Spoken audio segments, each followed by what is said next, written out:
Welcome to Animal Storytime. Get ready for a thrilling mystery where crucial clues, thought to be erased, are uncovered by the incredible scent-tracking skills of a police dog.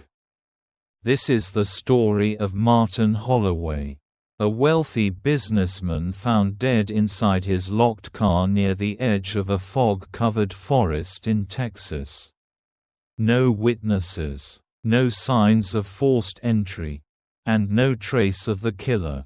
The police are baffled by what seems to be the perfect crime, until K-9 officer Max joins the investigation. Was this truly the perfect crime? Who is behind it all? And can Max help uncover the truth before it's too late?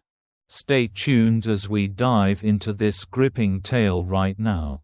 Before we begin, don't forget to like this video, subscribe to the channel, and turn on notifications so you never miss another thrilling crime story. It was late at night, and the small town of Blackwood, Texas, was shrouded in thick fog. The dim streetlights cast weak, flickering beams onto the empty roads, where old wooden houses stood in eerie silence beneath the pitch-black sky.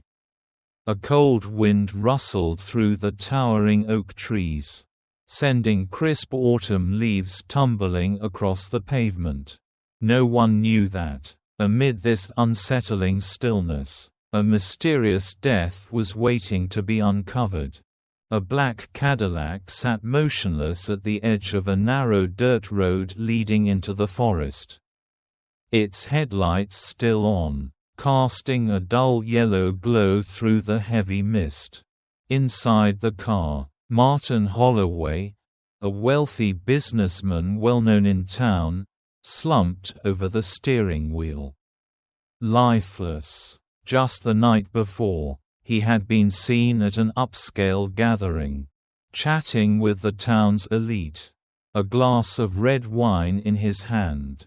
And now, mere hours later, he was nothing more than a cold corpse in the middle of the night. The police received an anonymous call at 11:45 p.m.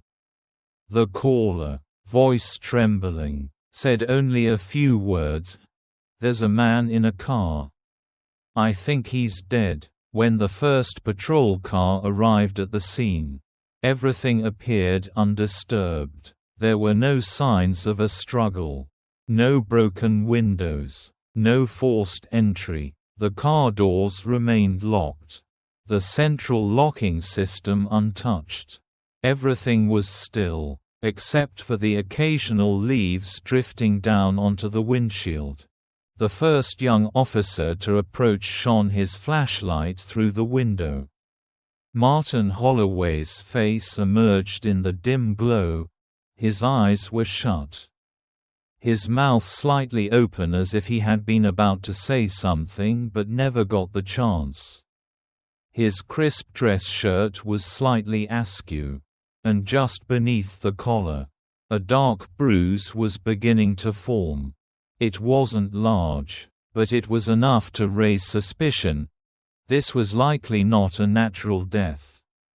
Veteran detective Samuel Whitmore arrived at the scene shortly after. With over 30 years of experience, he had a sharp intuition that few could match. As he leaned in to examine the body through the window, his eyes narrowed, his expression hardening. "Someone did this," he muttered under his breath, scanning every small detail. Yet, no matter how thoroughly he searched, there was no sign that anyone else had been near the car. Forensic technicians worked quietly, taking photographs, collecting samples, but nothing suspicious turned up. There were no strange fingerprints inside the vehicle, no stray hairs or fibers that didn't belong to Martin Holloway. His phone lay on the passenger seat, its screen dark. with no unusual messages or recent calls. His expensive watch remained on his wrist, and his leather wallet, still full of neatly stacked bills, was untouched. This was no robbery. Meanwhile, the residents of Blackwood began whispering about the case. In a town this small, news spread faster than the autumn wind. The local cafe was unusually crowded the next morning, filled with hushed conversations. Some said Martin Holloway had enemies in business. Others insisted he had been assassinated over a personal grudge. The more superstitious ones swore that the Blackwood forest was cursed, that something unnatural had taken his life. But no matter how wild the theories became, the police were left facing a simple truth: they had no evidence. No traces, no witnesses, no clear motive. Martin Holloway's death was a puzzle, an unsolved mystery waiting to be unraveled. The morning air was crisp, carrying the scent of damp earth and decaying leaves as Detective Jack Sullivan stepped out of his unmarked police car. He took a deep breath, scanning the scene with a practiced eye. The crime tape fluttered slightly in the breeze, surrounding the black Cadillac that still sat in the same eerie stillness as it had the night before. Jack was a man who had seen his fair share of mysteries. A former FBI agent, he had left the high-stakes world of federal investigations for a quieter life in the small town of Blackwood, Texas. But life had a way of pulling him back into the thick of things. And now, standing before a crime scene with more questions than answers, he felt the old fire reignite. As he approached, the forensic team nodded at him, their faces tense. "What do we have?" he asked, his deep voice cutting through the morning quiet. One of the medical examiners, Dr. Evelyn Carter, looked up from her notes. Preliminary autopsy results came in early this morning. The bruising on the victim's neck suggests he was strangled. She hesitated before adding, "likely with a thin cord or wire, something that didn't leave distinct impressions but was strong enough to cut off airflow." Jack frowned. "Any signs of the murder weapon?" She shook her head. "Nothing. If it was a wire, it's gone. No fibers. No residue. Whoever did this was careful." Jack exhaled sharply, rubbing his chin. "A professional job. Then, that meant either a highly skilled killer, or someone with enough experience to know how to cover their tracks." But there was something else bothering him. He turned to Officer Ramirez, who had been on the scene the night before. "Did you check for security cameras?" Ramirez nodded, but his expression darkened. "There's a traffic camera about 2 blocks down and a convenience store with a security system near the intersection." He hesitated before continuing. "Both were disabled right before the estimated time of death. Someone knew what they were doing." Jack cursed under his breath. A planned attack, not some random act of violence. Someone had gone to the trouble of ensuring there would be no digital footprints, no easy way to track their movements. And then there was the missing phone. The victim's expensive watch and wallet had been left untouched. But his phone had vanished. That was deliberate. Whoever killed Martin Holloway didn't want anyone knowing who he had talked to last, or what messages might have been on that device. Jack needed an edge, a lead, and that was why he had made a special request. A low growl broke the silence. followed by the sharp click of nails against pavement. Jack turned just in time to see Max, the town's most seasoned K-9 unit, stride forward. His handler, Officer Dana Bishop, walking alongside him. Max was a Belgian Malinois, with a sleek coat and intelligent, alert eyes. He had worked countless cases, tracking suspects, sniffing out hidden evidence, and following the faintest of trails. If anyone could find what human investigators had missed, it was Max. Dana gave Jack a curt nod. "He's ready." Jack knelt down, looking Max in the eyes. "You up for a challenge, buddy?" Max let out a short bark, his tail wagging slightly, but his focus never wavered. Dana took out a cloth with a sample of the victim's scent and let Max get a good whiff. Within seconds, the dog's posture shifted, his nose to the ground, his muscles tensed with purpose. Then, with a sudden jolt, he moved, leading Dana away from the car. Jack followed closely as Max sniffed around the perimeter. At first, there was nothing unusual. The scent was strongest near the car, as expected. But then, Max's head snapped up. His body stiffened. His ears perked forward. Jack saw it immediately. The change in behavior. The dog had caught something. "Got a trail?" Dana asked, adjusting her grip on the leash. Max let out a sharp bark and moved toward the tree line. His body language urgent. Jack and Dana exchanged a glance before following him, their boots crunching against the damp earth. The trail led him about 20 yards into the woods before Max came to a sudden stop near a small clearing. He sniffed the ground intensely, circling the area before pawing at a patch of disturbed dirt. Jack crouched, pushing aside the leaves. That was when he saw it, a faint indentation in the soil. Not a footprint, but something had been placed here and then removed. Dana pulled out a small evidence bag, ready in case they found anything. "Something was here," she murmured. Jack nodded. "Something important." Max wasn't finished. He moved a few steps further, his nose still working. Then, suddenly, he barked again, this time near the base of a tree. Jack hurried over and spotted something small and metallic, half buried in the dirt. Carefully, he picked it up with gloved hands. A SIM card. His heart pounded. A phone was missing, and now, here was a SIM card. Possibly the victim's.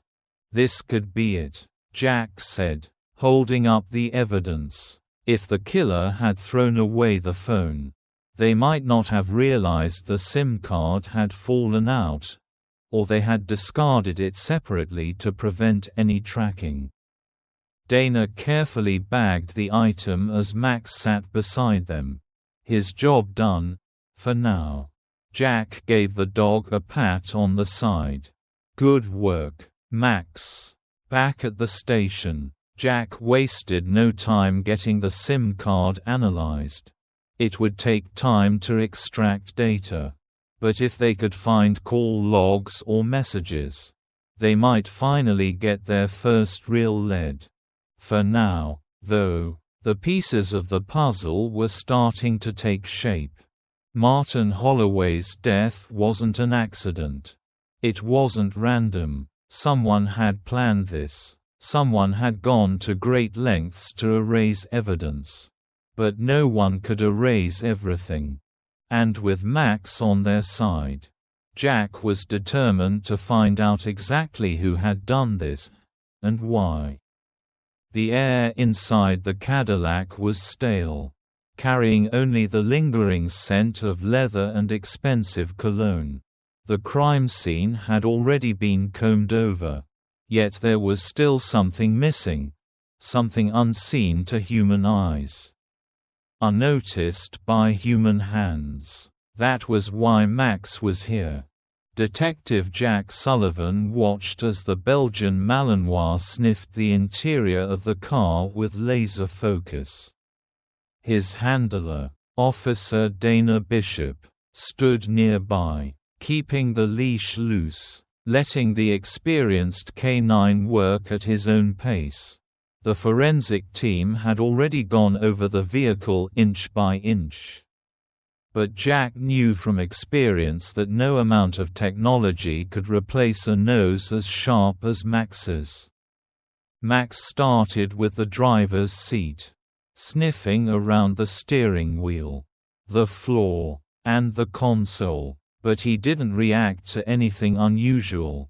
Then he moved to the front passenger seat, circling it before pausing for a brief moment. His ears twitched, his nostrils flaring as he inhaled deeply. But then, just as quickly, he moved on. Jack was about to question whether they were wasting their time when Max climbed onto the back seat, his behavior shifting almost instantly. His body tensed, and his tail stiffened, signs that he had caught something. A low growl rumbled in his chest as he pressed his nose into the upholstery. Dana's grip tightened on the leash. "He's onto something." Jack leaned in, watching closely. "What is it, Max?" The dog's reaction was unmistakable. He let out a short, sharp bark, then continued sniffing aggressively at a specific spot on the rear seat. Jack exchanged a glance with Dana before reaching for his flashlight. He examined the area closely, but to the naked eye, there was nothing unusual, no visible stains, no fibers out of place. But Max's keen sense of smell told a different story. "Whatever it is, it doesn't belong," Dana murmured. Jack nodded. The car had been thoroughly examined, and every trace of scent should have matched either the victim, someone from his household, or the responding officers. But this was different, something foreign, something that didn't belong to Martin Holloway or anyone expected to be in his car. Jack pulled out a scent collection kit and carefully lifted a sample from the seat. He handed it to Dana. "Let's see if Max can track this." Dana took the sample, allowing Max to get a deep whiff. The moment he did, his entire demeanor changed. His muscles tensed, his head lifted, and he turned sharply toward the open car door. Then, without hesitation, he lunged forward, pulling Dana along as he followed the invisible trail. Jack followed immediately, heart pounding. Whatever Max had picked up, it was fresh enough to track. That meant they had a lead. Max led him away from the vehicle, past the line of squad cars, and down the road. The sun was now fully up, casting long shadows across the pavement as the team trailed behind the determined canine. Jack called ahead, alerting the rest of the department to be ready for potential suspects. For nearly 5 miles, Max followed the scent, his movements precise and confident. The team drove behind him when necessary, ensuring they didn't lose the trail. Eventually, the dog veered toward a side road leading into the older part of town, toward a rundown bar that looked like it hadn't seen a renovation in decades. Jack pulled up in front of the establishment. Stepping out of his car, the neon sign above the door flickered weakly, "Murphy's Taproom." It was the kind of place that attracted people who didn't want to be found, drifters, hustlers, and those with secrets to keep. Max led them straight to the entrance. Jack looked at Dana. "He's sure?" Dana nodded. "No doubt about it." Jack turned to the other officers who had followed them. "All right, stay sharp. We don't know who or what we're walking into." As they stepped inside, the bar fell silent. A few men in the corner stopped their hushed conversation to glance at the group of officers now crowding the entrance. The bartender, a burly man with a grizzled beard, set down the glass he was polishing and raised an eyebrow. "Something I can help you with, detective?" His voice was calm, but his eyes flickered with something more, wariness. Maybe even recognition. Jack took a slow step forward.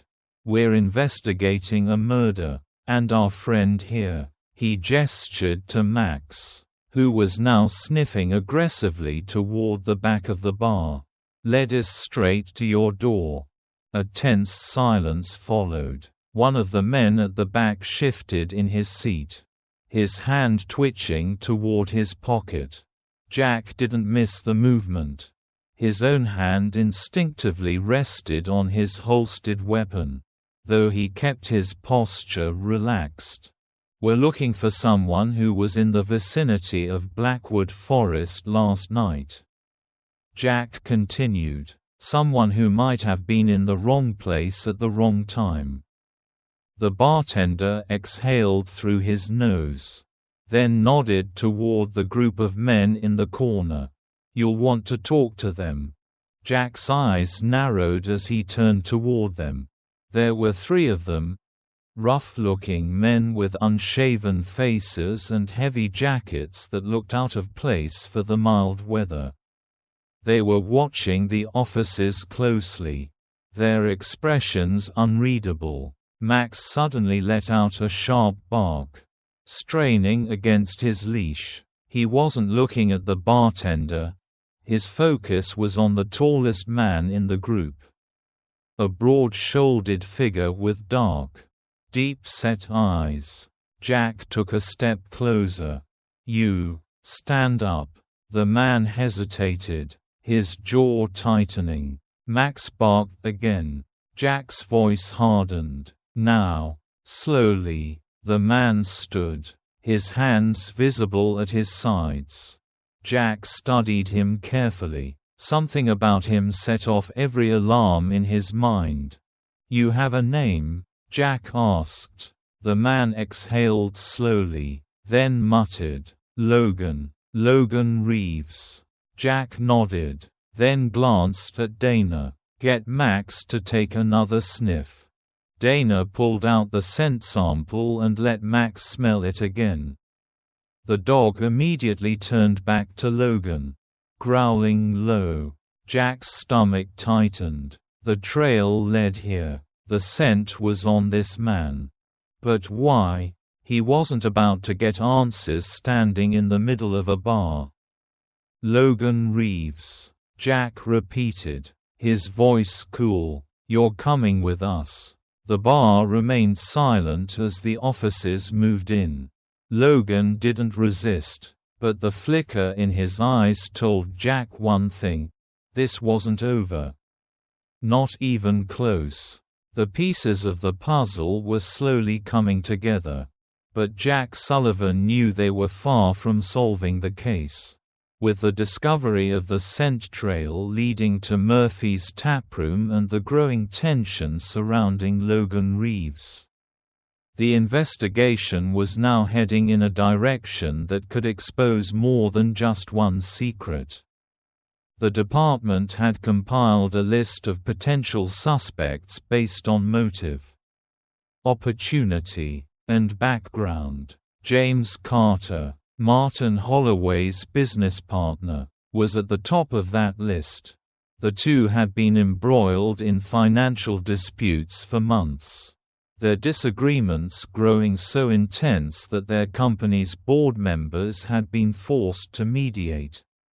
Money could drive a man to murder, and Holloway had been threatening to cut Carter out of the business entirely. Then there was Lisa Montgomery, a former employee who had been fired just weeks ago, accused of embezzling company funds. She had left Holloway's firm disgraced and furious. Her termination had been swift and brutal. Martin Holloway had made sure she wouldn't find another job easily.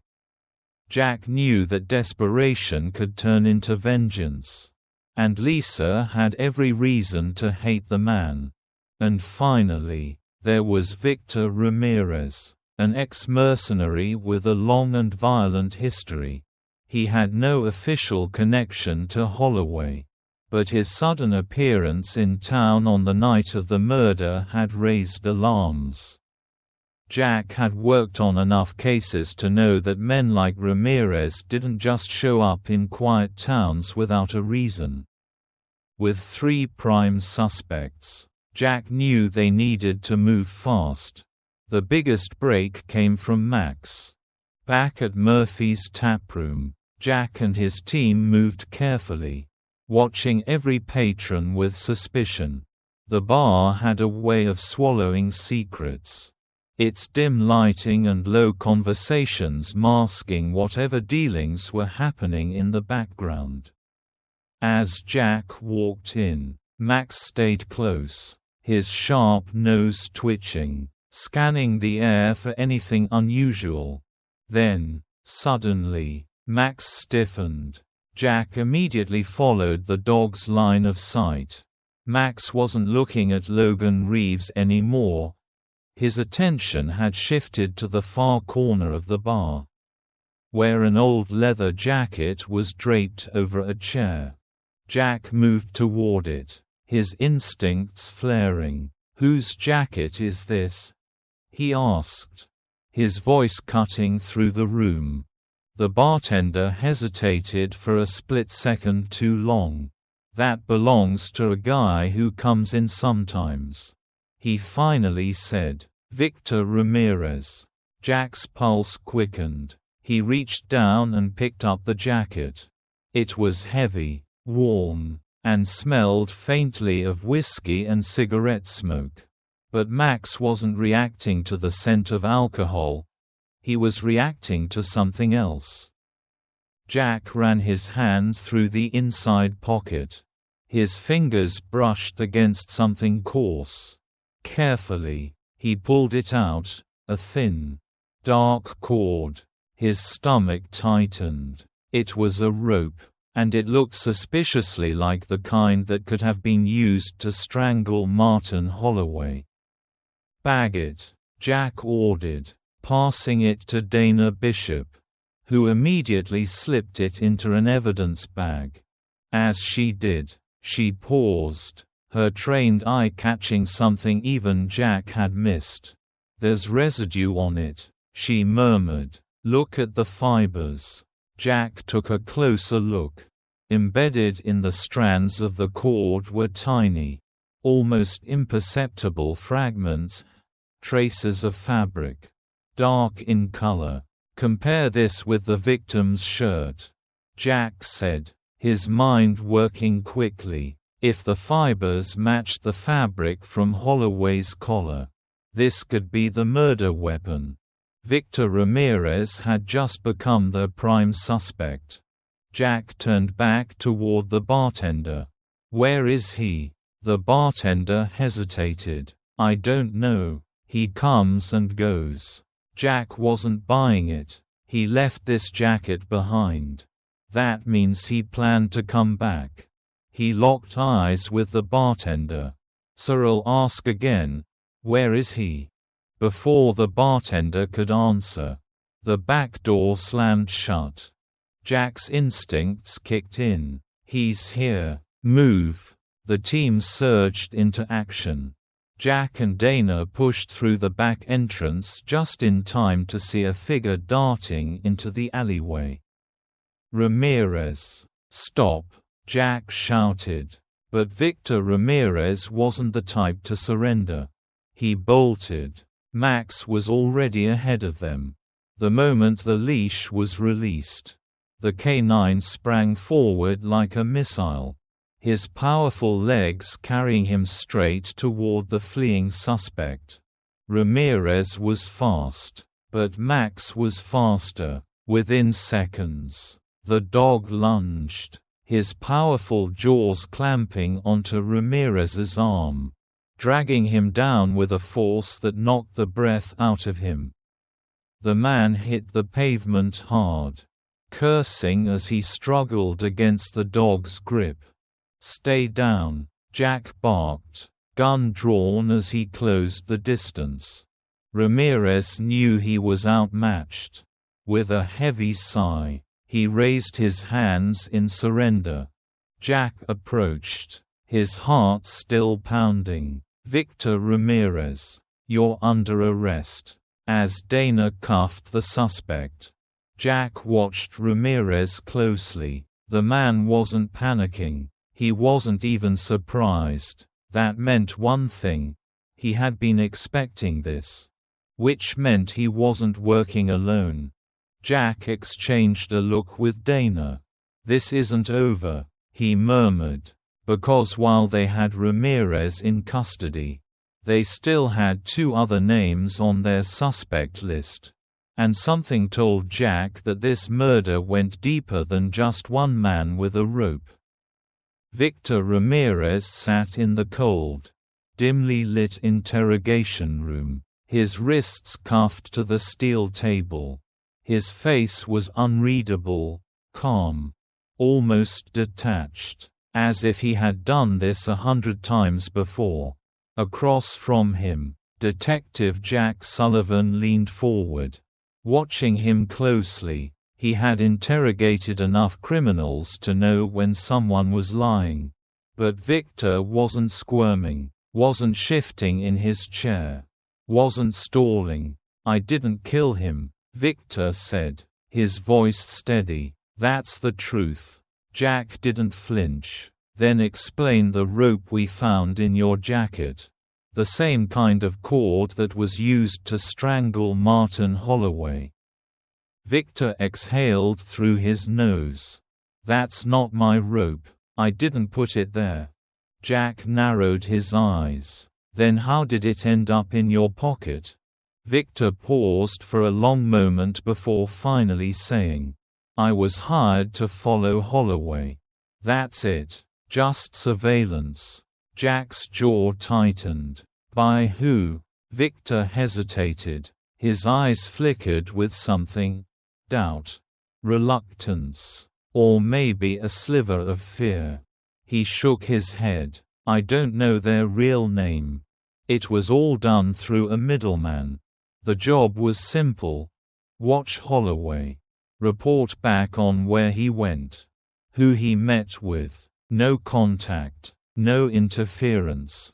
Jack studied him, weighing his words. If Victor was telling the truth, that meant someone else had wanted to keep tabs on Martin Holloway. And someone else had wanted him dead. Jack leaned back, crossing his arms. "All right, let's say I believe you.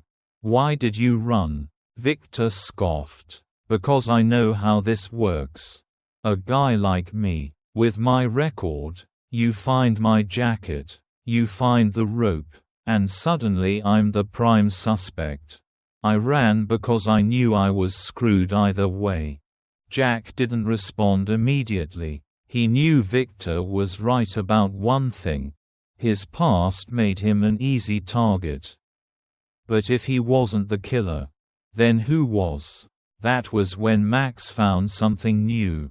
Jack returned to the Holloway estate, watching as Max sniffed around the property, his body tense with focus.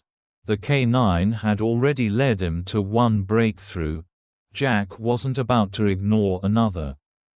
Dana Bishop followed close behind, watching Max's behavior carefully. The dog moved swiftly around the driveway, pausing near the car where Martin Holloway had been found dead. His nose twitched as he circled the vehicle again, this time paying closer attention to the passenger side. Jack felt his pulse quicken. He's onto something. Max jumped onto the seat, sniffing aggressively along the upholstery. Then, suddenly, he froze. A low growl rumbled from his chest. Dana knelt beside him, glancing up at Jack. "He's got something." Jack reached into his pocket, pulling out a scent kit. "Let's see what it is." He carefully collected a sample from the fabric of the seat, sealing it in a sterile bag. When they ran it through the department's database, the results came back almost immediately. Lisa Montgomery. Jack's stomach tightened. Lisa had been fired weeks before Martin's death. She had no business being in his car, unless she had something to do with his murder. Lisa Montgomery sat across from Jack in the interrogation room, her arms crossed, her fingers tapping against her elbow. She looked defensive, but not panicked. "Not yet." Jack slid the evidence bag across the table. "Your scent was found in Holloway's car." Lisa's eyes flickered to the bag for only a second before she shrugged. "So what? I worked for him. I've been in his car before." Jack nodded slowly, pretending to consider her words. "Sure. But here's the problem, Lisa. This scent sample was fresh. From the night he was murdered." The tapping of her fingers stopped. Jack leaned forward. "Care to explain how that's possible?" Lisa licked her lips, trying to find an answer. But the pause was too long. Jack pressed harder. "We also know Holloway's phone was missing from the scene. Was that part of your plan?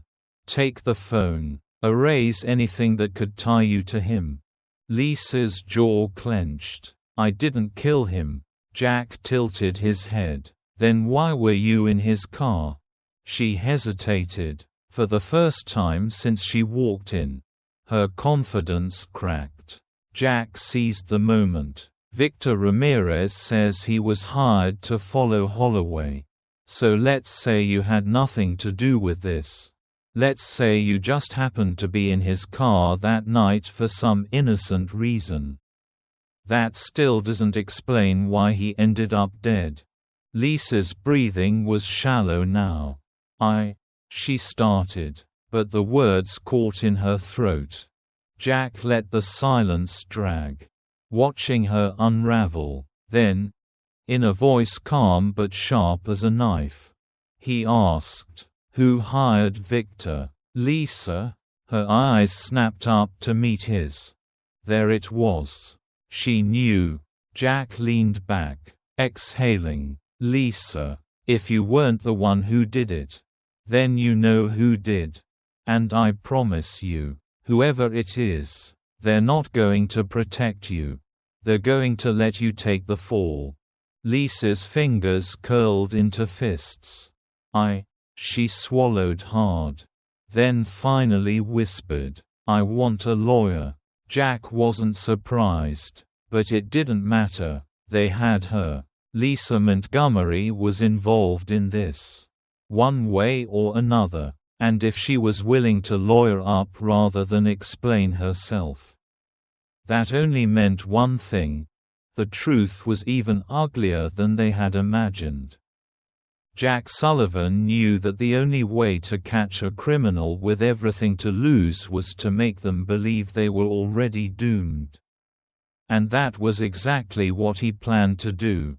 With Victor Ramirez in custody and Lisa Montgomery backed into a corner, the investigation had finally zeroed in on the last piece of the puzzle: James Carter.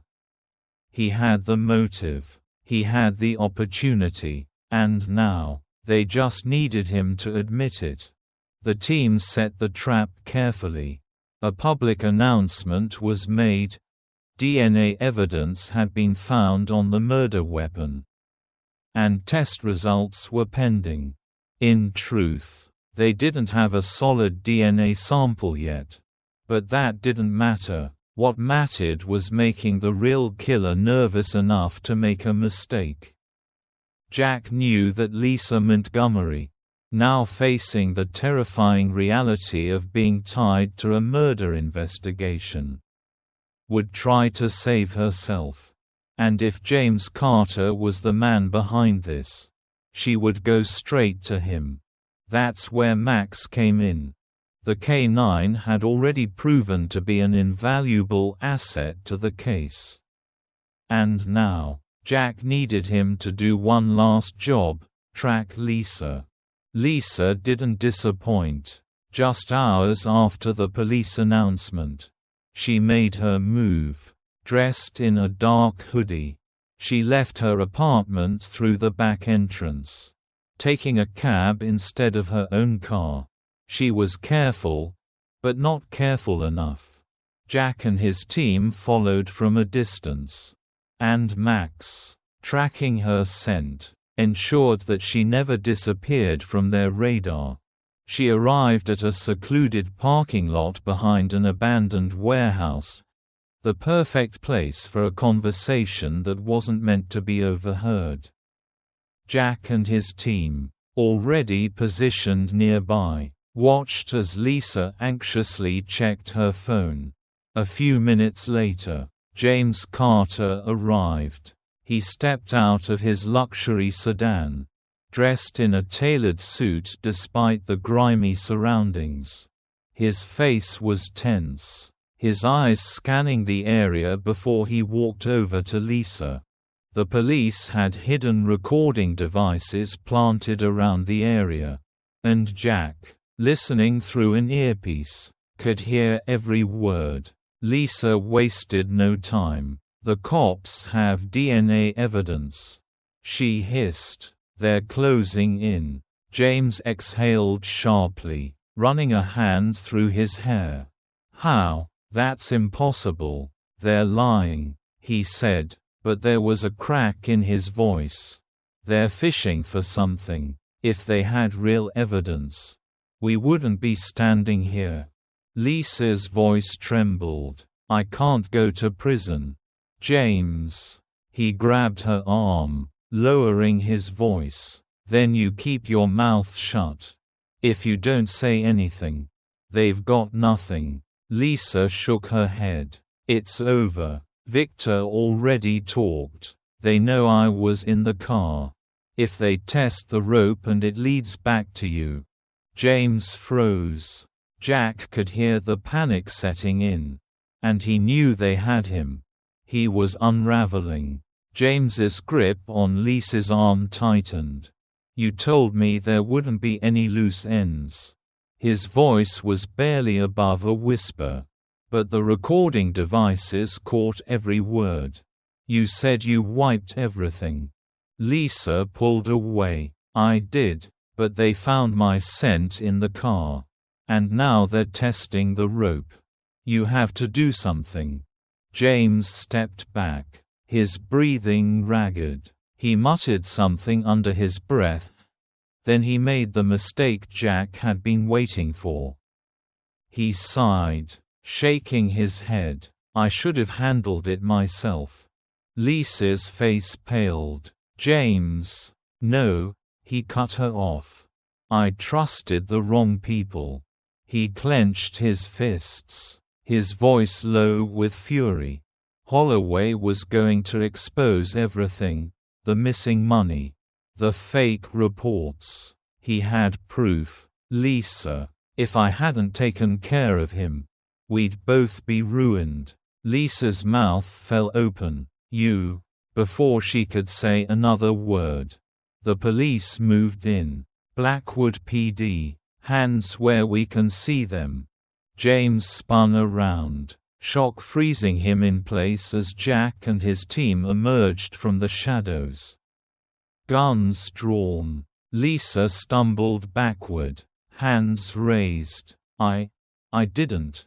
Jack ignored her, locking eyes with James. You should have handled it yourself, he repeated coldly. Sounds like a confession to me. James's jaw clenched, his fists tightening like he wanted to fight, but it was over. There was nowhere to run. Max let out a sharp bark, stepping forward as if to remind him that resistance would be pointless. Jack took his time approaching, letting the weight of the moment sink in. Then, finally, he reached for his cuffs. James Carter, you're under arrest for the murder of Martin Holloway. As he snapped the cuffs around James's wrists, Jack could feel the tension break, like a storm finally passing. The case was closed, and thanks to Max, justice had been served. The moment the handcuffs clicked shut around James Carter's wrists, the case was closed. But for Jack Sullivan, it wasn't just another arrest. It was a long, winding road that had finally led to justice for Martin Holloway, for the town of Blackwood, and for every person who had been wronged by Carter's greed. The disgraced businessman barely struggled as he was led out of the restaurant where he had met Lisa Montgomery. The polished arrogance he once carried was gone. His face was pale, his expensive suit rumpled, and his eyes darted nervously toward the onlookers who whispered among themselves. Jack kept a firm grip on him, leading him toward the waiting squad car. You thought you could bury the truth, he said quietly, just loud enough for Carter to hear. But the truth has a way of coming out. Carter didn't reply. He knew it was over. As the officers secured him in the car, Jack turned his attention to Lisa Montgomery, who stood frozen near the entrance. She had been a pawn in Carter's scheme, but that didn't make her innocent. She had covered up evidence. She had helped a murderer, whether out of fear or self-preservation. It didn't matter. You're coming with us too, Jack said, nodding toward the officers. Lisa didn't resist. She just lowered her head and let them lead her away. Justice, at last, was being served. Back at the station, there was no shortage of handshakes, pats on the back, and relieved sighs. The entire department had worked hard on the case. But one hero stood above the rest. Max, the Belgian Malinois, who had followed every scent, uncovered every clue, and led Jack right to the truth, had been the key to solving the murder. Without his sharp instincts, the case could have dragged on for months, or worse. Gone unsolved. That afternoon, the department honored him. Chief Reynolds stood before the gathered officers, a proud smile on his face as he looked down at the K-9 who sat obediently at Jack's side. "This case was one of the toughest we've faced," the chief said, "and while we all worked hard to bring justice to Blackwood, there's one officer who went above and beyond." He turned to Max. "This department, and this town, owe you a great debt." Max. A round of applause erupted from the officers. And even Jack found himself smiling as Max wagged his tail, clearly pleased with the attention.